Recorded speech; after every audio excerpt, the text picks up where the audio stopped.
Very good morning to all. Namaskar. Dignitaries on the dais, off the dais, my seniors, colleagues, friends from the industry, stalwarts in the sector, experts from Navy and Coast Guard, scientists, manufacturers, ladies and gentlemen present here. Very good morning to all. At the outset, on behalf of the 6th edition of Oil Spill India Conference, I welcome you all to this pleasant but little warm morning in Delhi. And I assure you that next 2 days are going to be full of enrichment and learning, comprehending something tangible to ensure a much better and much evolved oil spill disaster and risk management, inclusive of its containment and mitigation measures.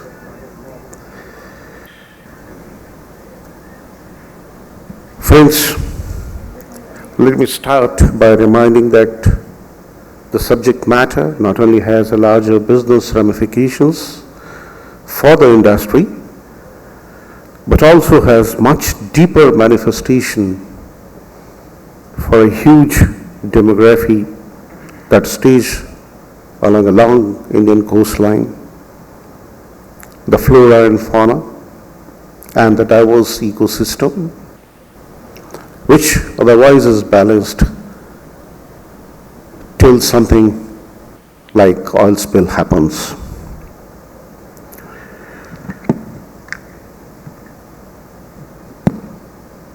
We were just reminded by Sri Sengupta ji, and I would like to remind again the accident which happened in April 2010. PP had to create a provision of more than $69 billion relating to the spill, including response, cleanup, economic claims, government payments, etc., etc. We may not forget the consequences of 2017 Ennore oil spill, an oil spill which had happened in Mumbai Harbour in 2010, a very recent incident of gas leak which happened in northeastern state of Assam, Bagzan, and a quite recent one of August 2021 in South California for subsea pipeline connected to LA platform. In such forums, it is very important for us to remind all these incidents to ourselves so that we remained focused, we remained committed to find more and more and more solutions and effectiveness.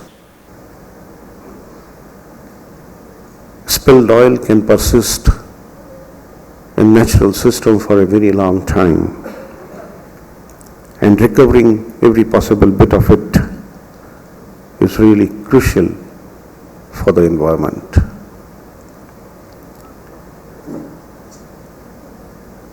It's very important for us that efforts be made to ensure that spills are not happening, but it is all the more important for us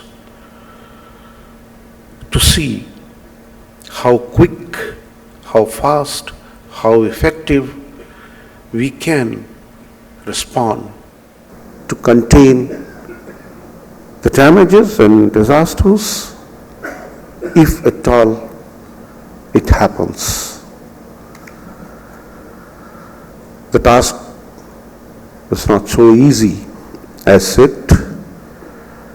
It is a multi-sectoral, multidisciplinary task involving a huge set of agencies, companies, involving huge number of local populations, Coordination thereby become very important, and devising apt and integrated response becomes a real challenge. If you look at the data which has been published by ITOPF, that is Spill Statistics 2021, for sure a number of spills have come down drastically. It's good. While in 1990s there were 358 incidents of spills, that came down to almost 181 in a decade of 2010. 63 spills in 2010s. So this number of spills are coming down, but one single incident is enough to create a catastrophe to the whole ecosystem, and thus we need to be more effective, more reflective, and we need to be having systems so that if happens, it can be contained as fast as possible. Not going into the merit, the fact remains that it is still far in assuring the masses that disaster of this kind won't happen. And more so, probably still we are not too confident to tell firmly to anybody, if it happens, it will not impact the societies or the human being or the marine life. Past efforts are showing that we are failing in communication front also while such crisis occurs. Always in the case of such incidents, a lot of media cries, the local populace cries, political issues, social issues, all these evolves.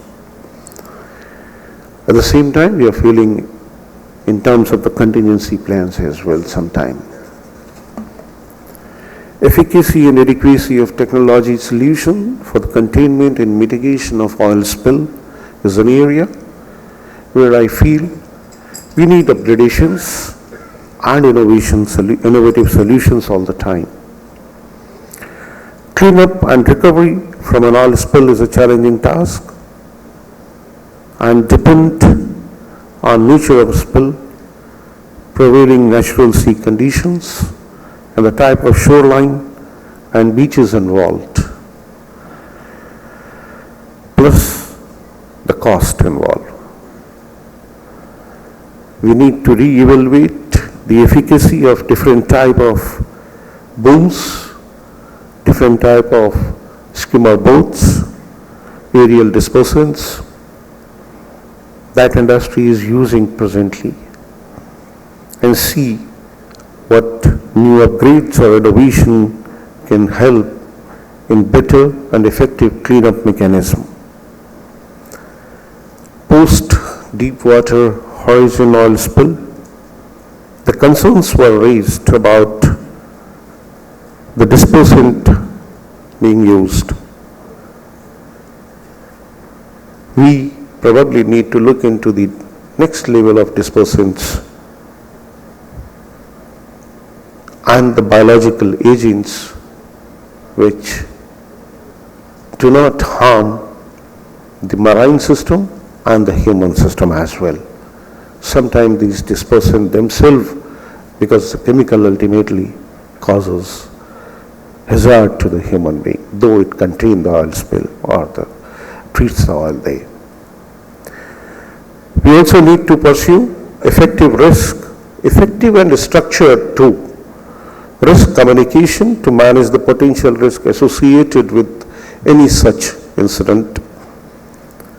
We need to collaborate, we need to work hard to ally and unfounded existing beliefs. For industry, it is important to learn about the risk perceptions and belief of the affected population so that we are the population is informed adequately and we are able to connect deep inside the local population who is there where such incidents take place.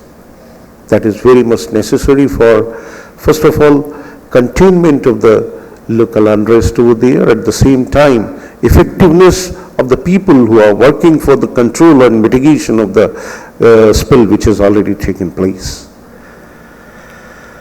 So we also need to train staff and volunteers on spill prevention, control and, countermeasures. Keeping on board the experts is very much essential, always when any such incident occurs and containment measures are being implemented. So these are the areas where I think we still need to really work on. I thank Oil Spill India to provide an international forum on oil spill prevention, preparedness and response and restoration system, and provide a platform showcasing the best practices, technologies and experience on oil spill management. Since 2011, OSI has been doing commendable job in this direction. The 6th edition of Oil Spill India Conference with the theme Commitment, Synergy, Excellence is well poised to stimulate the learning through its panel discussions, keynote addresses and technical case studies which will be presented in next 2 days' time. And of course, an exhibition is there where the industry is showcasing their effectiveness and where we have reached, and probably we all will be able to find more solutions to it. I really thank Oil Spill India for this initiative, and I thank Oil Spill India for providing this opportunity to ONGC. The first takeaway from this conference, which I just got a few minutes back when Mr. Sengupta was speaking, he advised us to become the member. For sure, sir, this month only we will be the member of this organization. That's the takeaway for me. So at the end, I would just like to convey my best wishes for the conference, and may we get whatever we conceived before commencing this conference. Thank you so very much. Jai Hind. Oil Spill India 2022 is dedicated to the Honorable Prime Minister's Swachh Bharat Abhiyan and Clean Seas.